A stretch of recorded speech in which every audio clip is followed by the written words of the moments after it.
जय हिंद विद्यार्थियों, आपका स्वागत है आपके अपने YouTube channel online Gurukul teaching पर। हम कर रहे हैं तैयारी सीटेट, यूपीटेट और बीएड एंट्रेंस एग्जाम की। और आज का जो हमारा प्रैक्टिस सेट है वो है हिंदी व्याकरण का। यह हमारा 25वां प्रैक्टिस सेट है और इसमें मैंने प्रीवियस ईयर में जितने भी टॉप क्वेश्चन पूछे गए हैं हिंदी व्याकरण से, चाहे वो सीटेट हो, यूपीटेट हो, बीएड एंट्रेंस एग्जाम हो या फिर कोई भी अदर कॉम्पिटेटिव एग्जाम हो, उनमें से मैंने टॉप क्वेश्चन हिंदी व्याकरण के सिलेक्ट करके इस वीडियो में रखे हैं ताकि आपकी तैयारी अच्छे से हो सके और आपको पता चले कैसे प्रश्न जो हैं वो प्रीवियस ईयर में पूछे जा चुके हैं। क्योंकि आप टीचिंग के एग्जाम के साथ साथ अन्य कॉम्पिटेटिव एग्जाम की भी तैयारी कर ही रहे होंगे, तो इसलिए मैंने अदर कॉम्पिटेटिव एग्जाम के प्रश्न जो हैं वो इस वीडियो में रखे हैं। तो इसलिए नए हैं तो चैनल को भी सब्सक्राइब करें, साथ ही साथ बेल आइकन को ऑल पर सेट करें ताकि आपको आने वाले लेटेस्ट वीडियो की नोटिफिकेशंस मिलती रहे।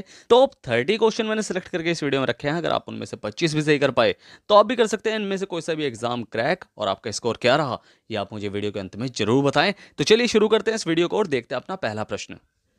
पहला प्रश्न है, जिसका शत्रु पैदा ही ना हुआ हो उसके लिए एक शब्द कौन सा है? शत्रुहीन, अशत्रु, निशत्रु या अजात शत्रु? तो जिसका कोई शत्रु पैदा ही ना हुआ हो उसके लिए एक शब्द कौन सा है? एक शब्द है अजात शत्रु, यानी ऑप्शन जो है वो डी हमारा बिल्कुल सही है। बिल्कुल आसान से प्रश्न से स्टार्ट किया है। तो चलिए बढ़ते हैं अगले प्रश्न की तरफ।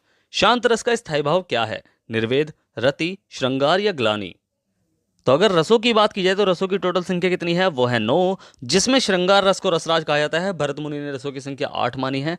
अगर बात करें शांत रस की तो शांत रस का जो स्थायी भाव है वो है शम, निर्वेद, वितराग या वैराग्य। तो यही शांत रस का स्थायी भाव है, यानी ऑप्शन जो है वो ए हमारा बिल्कुल सही है। अगर बात करें रीति की तो रीति किस रस का स्थायी भाव है? वो है श्रृंगार रस का। श्रृंगार रस का जो स्थायी भाव होता है वो रति या फिर प्रेम होता है। तो इस प्रश्न का जो सही उत्तर है वो है ए। तो बढ़ते हैं अगले प्रश्न की तरफ। अंधे के हाथ बटेर लगना मुहावरे का सही अर्थ क्या है? अंधा भी अपना लक्ष्य प्राप्त कर सकता है, अंधेरे में कोई वस्तु मिल जाना, अपात्र को बड़ी सफलता मिलना या मुसीबत पर मुसीबत आना? तो अंधे के हाथ बटेर लगना मुहावरे का जो सही अर्थ है वो है अपात्र को बड़ी सफलता मिलना। तो इस प्रश्न का सही उत्तर है सी। तो बढ़ते हैं अगले प्रश्न की तरफ। जहां बिना कारण के कार्य का होना पाया जाए वहां कौन सा अलंकार होता है? विरोधाभास, विभावना, वक्रोक्ति या विशेषोक्ति? तो जहां बिना कारण के कोई कार्य का होना पाया जाता है वहां कौन सा अलंकार होता है? तो वो होता है विभावना अलंकार, यानी ऑप्शन जो है वो बी हमारा बिल्कुल सही है। जैसे बिनु पद चले सुने बिनु काना, यानी बिना पैर के चलता है और बिना कान के सुनता है। तो जहां बिना कारण के कोई कार्य होना पाया जा रहा है, यानी कारण नहीं है मगर उसका कार्य होना पाया जा रहा है, तो वहां कौन सा अलंकार होता है? वहां होता है विभावना अलंकार। और जहां विरोध ना हो और सिर्फ विरोध का आभास हो वहां विरोधाभास अलंकार होता है। और अगर बात करें वक्रोक्ति अलंकार की तो वक्रोक्ति में अगर कहने वाला कुछ कहे और सुनने वाला दूसरा अर्थ निकाले तो वहां वक्रोक्ति अलंकार होता है। तो इस प्रश्न का जो सही उत्तर है वो है बी। तो बढ़ते हैं अगले प्रश्न की तरफ। तीन बेर खाती थी वे तीन बेर खाती है में कौन सा अलंकार है? अनुप्रास, यमक, श्लेष या अनियोक्ति? तो तीन बेर खाती थी वे तीन बेर खाती है में कौन सा अलंकार है? उसमें है यमक अलंकार, यानी ऑप्शन जो है वो सी हमारा बिल्कुल सही है। और यमक अलंकार क्यों है? क्योंकि यमक अलंकार में एक शब्द एक से अधिक बार आता है और प्रत्येक बार उसका अर्थ भिन्न भिन्न हो जाता है। जैसे तीन बेर खाती थी वे तीन बेर खाती हैं, तीन बेर और तीन बेर शब्द जो है वो बार बार आ रहा है, यानी एक से अधिक बार आ रहा है और दोनों बार जो अर्थ है उसका अलग अलग है। तीन बेर खाती थी वे तीन बेर खाती है, यानी यहाँ पहले तीन बेर का मतलब है कि तीन बार खाने से है, यानी तीन समय खाती थी वे। और दूसरे बार का जो अर्थ है वो तीन बेर खाने से है, यानी तीन बेर तीन बार खाती थी। तो यहाँ एक शब्द एक से अधिक बार आ रहा है और प्रत्येक बार उसका अर्थ जो है वो भिन्न भिन्न है। तो वहां कौन सा अलंकार है? वहां है यमक अलंकार। और जब एक वर्ण की आवर्ती एक से अधिक बार हो वहां अनुप्रास अलंकार होता है। जहां एक शब्द एक बार आए और प्रत्येक बार उसका अर्थ जो है वो भिन्न भिन्न हो वहां श्लेष अलंकार होता है। तो इस प्रश्न का सही उत्तर है सी। तो बढ़ते हैं अगले प्रश्न की तरफ। गौशाला में कौन सा समास है? द्विगु, द्विंद्व, तत्पुरुष या अव्ययी भाव समास? देखो, अगर हम गौशाला का समास विग्रह करें तो बनता है गौ के लिए शाला, यानी गौ के लिए शाला, यानी यहाँ के लिए का यूज हो रहा है तो के लिए एक कारक चिन्ह है। तो यहाँ तत्पुरुष समास है और के लिए किस कारक का चिन्ह है? तो वो है संप्रदान कारक का। तो इसमें तत्पुरुष संप्रदान समास है, यानी संप्रदान तत्पुरुष समास है, यानी ऑप्शन जो है वो सी हमारा बिल्कुल सही है। जिस समास में उत्तर पद प्रधान हो और पूर्व पद जो हो वो गौण हो तो इसमें कौन सा समास होता है? वहां होता है तत्पुरुष समास। जहां दोनों पद प्रधान हो वहां द्वंद्व समास होता है और जहां पहला पद जो है संख्यावाचक हो और वह किसी ग्रुप की ओर संकेत करे वहां द्विगु समास होता है। और जहां प्रथम पद ही प्रधान हो और वह एक अवयव हो तो वहां अव्ययी भाव समास होता है। तो इस प्रश्न का सही उत्तर है सी। तो बढ़ते हैं अगले प्रश्न की तरफ। निम्नलिखित में से शुद्ध वाक्य का चयन कीजिए। जीवन और साहित्य का निकट संबंध है, जीवन और साहित्य का घोर संबंध है, जीवन और साहित्य का अगाध संबंध है, या जीवन और साहित्य का घनिष्ठ संबंध है। तो इनमें से जो शुद्ध वाक्य है वो है जीवन और साहित्य का घनिष्ठ संबंध है, यानी ऑप्शन जो है वो डी हमारा बिल्कुल सही है। तो बढ़ते हैं अगले प्रश्न की तरफ। निम्नलिखित में से शुद्ध वाक्य का चयन कीजिए। वह महिला एक विद्वान थी, वह एक विदुषी महिला थी, एक विदुषी महिला थी वह, या वह एक विद्वान महिला थी। देखो, विद्वान शब्द जो है वो पुल्लिंग के लिए प्रयोग किया जाता है, लेकिन विदुषी शब्द जो है वो स्त्रीलिंग के लिए प्रयोग किया जाता है। और वह एक विदुषी महिला थी, तो वह एक विदुषी महिला थी, यही ऑप्शन हमारा बिल्कुल सही है, ये शुद्ध वाक्य है। तो इस प्रश्न का सही उत्तर है बी। तो बढ़ते हैं अगले प्रश्न की तरफ। मिठास शब्द में किस प्रत्यय का प्रयोग हुआ है? मीठा, ठास, आस या सै? देखो, मिठास में जो मूल शब्द होता है ना वो होता है मीठा, और उसमें जो प्रत्यय लगा है वो लगा है आस, तो बनता है मिठास, यानी ऑप्शन जो है वो सी हमारा बिल्कुल सही है। तो बढ़ते हैं अगले प्रश्न की तरफ। पवन का संधि विच्छेद क्या होगा? पा प्लस वन, पो प्लस अन, पै प्लस अवन, या पौ प्लस अन? तो पवन का सही संधि विच्छेद कौन सा होगा? वो होगा पो प्लस अन, यानी ऑप्शन जो है वो बी हमारा बिल्कुल सही है। जहां अव और अय का साउंड मिले आपको, पवन, पवन यानी अव वाला साउंड मिल रहा है, तो वहां कौन सी संधि होती है? तो वो होती है अयादि संधि। तो इस प्रश्न का जो सही उत्तर है वो है बी। तो बढ़ते हैं अगले प्रश्न की तरफ। निम्नलिखित में से कौन सा शब्द सागर का पर्यायवाची नहीं है? वारिश, पियोधी, रत्नाकर या ललित? देखो, अगर ऑप्शन के अकॉर्डिंग देखा जाए तो वारिश जो है वो सागर का पर्यायवाची है, पियोधी भी सागर का पर्यायवाची है, और रत्नाकर भी सागर का पर्यायवाची है, लेकिन ललित जो है वो सागर का पर्यायवाची नहीं है, वह सुंदर का पर्यायवाची है। तो इस प्रश्न का सही उत्तर है सी। तो बढ़ते हैं अगले प्रश्न की तरफ। सूचिका किसका तत्सम रूप है? सूचना, सुई, क्रम संख्या, या इनमें से कोई नहीं? तो सूची का तद्भव शब्द है, और इसका जो तत्सम रूप है वो क्या है? वो है सुई, यानी ऑप्शन जो है वो बी हमारा बिल्कुल सही है। तो बढ़ते हैं अगले प्रश्न की तरफ। सिंगार का तत्सम रूप क्या है? श्रृंगार, श्रृंगार, श्रृंगार, या फिर श्रृंगार? तो सिंगार का जो तत्सम रूप है वो है श्रृंगार, यानी ऑप्शन जो है वो बी हमारा बिल्कुल सही है। श्रृंगार का जो तत्सम रूप होता है ना वो यही होता है। तो इस प्रश्न का सही उत्तर है बी। तो बढ़ते हैं अगले प्रश्न की तरफ। लालटेन शब्द निम्न में से किस वर्ग में आता है? तत्सम, तद्भव, देशज या विदेशज? तो लालटेन की बात की जाए तो लालटेन कैसा शब्द है? लालटेन एक विदेशी शब्द है जो अंग्रेजी भाषा का शब्द है। वैसे मूलतः जो है यह लैटिन भाषा का शब्द है। तो इस प्रश्न का सही उत्तर है डी। तो बढ़ते हैं अगले प्रश्न की तरफ। कोई बच्चा नहीं खेलेगा वाक्य में कोई शब्द क्या है? परिमाणवाचक विशेषण, गुणवाचक विशेषण, सर्वनामिक विशेषण, या सर्वनाम? देखो, अगर बात की जाए विशेषण की तो विशेषण टोटल 4 प्रकार के होते हैं और सर्वनाम टोटल 6 प्रकार के होते हैं। ठीक है, और कोई शब्द जो है वो एक विशेषण है, ये भी आपको बता रहा हूँ, बट कौन सा विशेषण है ये आपको पता होना चाहिए। जो 4 प्रकार के विशेषण होते हैं वे कौन कौन से होते हैं? एक तो होता है गुणवाचक विशेषण, जैसे अच्छा बुरा।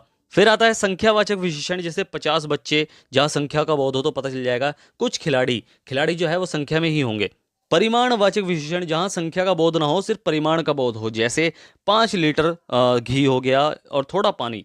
और अगर बात करें संकेतवाचक या फिर सर्वनामिक विशेषण की, तो जो शब्द संज्ञा शब्द की ओर संकेत करे वहां कौन सा विशेषण होता है? वो होता है सर्वनामिक विशेषण। जैसे यह लड़की या वह लड़का, तो हम यहाँ यह और वह का यूज कर रहे हैं। जहां लड़की बता रहे हैं कि यह लड़की, यानी लड़की क्या है? संज्ञा है, और यह क्या है? यह एक विशेषण है जो संकेत कर रहा है कि यह लड़की। तो यहां संकेत किया जा रहा है, तो यहां संकेतवाचक जिसका दूसरा नाम सर्वनामिक विशेषण भी है, तो वो इस सेंटेंस में यूज हो रहा है। जैसे कोई बच्चा, तो यहाँ कोई बच्चे की बात हो रही है, तो यानी बच्चे की ओर संकेत कर रहा है, तो यहाँ कौन सा विशेषण होगा?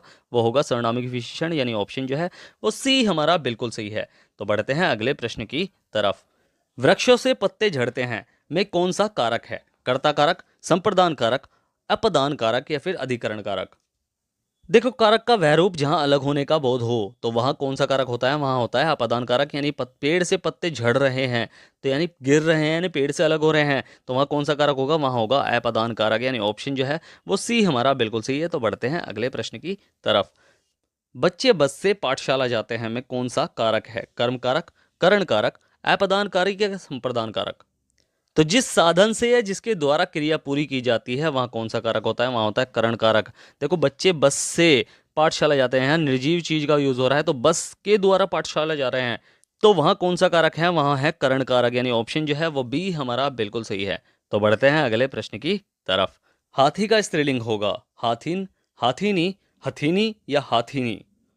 तो हाथी का जो स्त्रीलिंग होता है वो होता है हथिनी, यानी ऑप्शन जो है वो सी हमारा बिल्कुल सही है। तो बढ़ते हैं अगले प्रश्न की तरफ। निम्न में से कौन सा वाक्य मिश्र वाक्य नहीं है? एक विज्ञान गोष्ठी हुई जिसमें अनेक वक्ता बोले, मैं परिश्रमी ही नहीं वरन ईमानदार भी हूँ। ठीक है, यहाँ है लिखा है, एरर है, तो यहाँ हूँ लगा लेना। ठीक है। मैंने एक पुस्तक खरीदी जो नई है, या यह वही बच्चा है जिसे बैल ने मारा? देखो, अगर मिश्र वाक्य की बात की जाए ना, तो मिश्र वाक्य किसे कहते हैं? कि जब एक वाक्य दूसरे पर निर्भर हो, बिना दूसरे वाक्य के कोई सा भी पहला या दूसरा वाक्य अधूरा हो, वहां मिश्र वाक्य होता है। जैसे एक विज्ञान गोष्ठी हुई जिसमें अनेक वक्ता बोले। अच्छा, विज्ञान गोष्ठी हुई जिसमें अनेक वक्ता बोले, जिसमें दूसरा वाक्य जो है वो पहले वाक्य पे डिपेंड है। मैंने एक पुस्तक खरीदी जो नई है। ठीक है, नई है, नई क्या है? पुस्तक है, तो एक वाक्य दूसरे वाक्य पे डिपेंड है। यह वही बच्चा है जिसे बैल ने मारा, यहाँ एक वाक्य जो है वो दूसरे वाक्य पे डिपेंड है। लेकिन अगर बात की जाए कि मैं परिश्रमी ही नहीं वरन ईमानदार भी हूं, इस वाक्य में मैं परिश्रमी ही नहीं वरन ईमानदार भी हूं, यानी इस वाक्य में एक वाक्य दूसरे पर निर्भर नहीं है, वह परिश्रमी भी है, वह ईमानदार भी है, यानी दोनों वाक्य अलग है। तो यह संयुक्त वाक्य का उदाहरण है, ना कि मिश्र वाक्य का, यानी ऑप्शन जो है वो बी हमारा बिल्कुल सही है। तो बढ़ते हैं अगले प्रश्न की तरफ। अब पढ़कर क्या होगा? इस वाक्य में कौन सी क्रिया है? प्रेरणार्थक, संयुक्त, पूर्वकालिक या द्विकर्मक? देखो, जब कर्ता कार्य को खत्म करके दूसरा कार्य करता है, तब जो क्रिया पहले ही खत्म हो जाती है वह कहलाती है पूर्वकालिक क्रिया। कैसे? जैसे मैंने पढ़कर खाना खाया, तो पढ़कर, नहाकर, खाकर, पीकर, ऐसे वर्ड जो है वो पूर्वकालिक क्रिया के उदाहरण होते हैं। तो यहाँ पढ़कर जो है वो पूर्वकालिक क्रिया का उदाहरण है, यानी ऑप्शन जो है वो सी हमारा बिल्कुल सही है। तो बढ़ते हैं अगले प्रश्न की तरफ। मीठा शब्द की भाववाचक संज्ञा क्या होगी? मिठाई, मिठास, मीठी या मधुर? देखो, मिठाई की अगर बात की जाए तो मिठाई जो है वो जातिवाचक संज्ञा है। मीठी और मधुर जो है वो विशेषण है। यहाँ जो बचा है वो बचा है मिठास, और मिठास जो है वो एक भाववाचक संज्ञा है। तो इस प्रश्न का सही उत्तर है वो है बी। तो बढ़ते हैं अगले प्रश्न की तरफ। हिंदी भाषा में कितनी विख्यात बोलियां हैं? 4, 10, 8 या 5? देखो, हिंदी भाषा में टोटल 18 बोलियां हैं और 5 उपभाषाएं हैं। लेकिन पूछा क्या गया है कि कितनी विख्यात बोलियां हैं? तो विख्यात जो बोलियां हैं वो हैं टोटल 8, यानी ऑप्शन जो है वो सी हमारा बिल्कुल सही है। तो बढ़ते हैं अगले प्रश्न की तरफ। हिंदी दिवस किस तिथि को मनाया जाता है? 14 अगस्त, 14 नवंबर, 14 सितंबर या 14 अक्टूबर? तो हिंदी दिवस कब मनाया जाता है? हिंदी दिवस मनाया जाता है 14 सितंबर को, यानी ऑप्शन जो है वो सी हमारा बिल्कुल सही है। 14 सितंबर 1949 में ही हिंदी को राजभाषा के रूप में मान्यता प्रदान की गई थी। पहला हिंदी दिवस जो मनाया गया था वो मनाया गया था 14 सितंबर 1953 को। ठीक है, कब? 14 सितंबर 1953 को। तो इस प्रश्न का सही उत्तर है वो है सी। तो बढ़ते हैं अगले प्रश्न की तरफ। सूरदास के गुरु कौन थे? रामानंद, रामदास, वल्लभाचार्य या विठलनाथ? तो सूरदास के जो गुरु थे वो थे वल्लभाचार्य, यानी ऑप्शन जो है वो सी हमारा बिल्कुल सही है। तो बढ़ते हैं अगले प्रश्न की तरफ। भाषा के आधार पर भारतीय राज्यों की पुनः संरचना की गई थी 1952 में, 1953 में, 1954 में या 1956 में? तो भाषा के आधार पर भारतीय राज्यों की पुनर्संरचना जो की गई थी वो की गई थी 1956 में, यानी ऑप्शन जो है वो डी हमारा बिल्कुल सही है। पहला राज्य कौन सा बना, यानी भाषाई आधार पर पहला राज्य कौन सा था, इसका आंसर आपको मुझे कमेंट बॉक्स में लिखकर भेजना है। तो बढ़ते हैं अगले प्रश्न की तरफ। इनमें से ओ का उच्चारण स्थल कौन सा है? तालु, मूर्धा, ओष्ठ या कंठोष्ठ?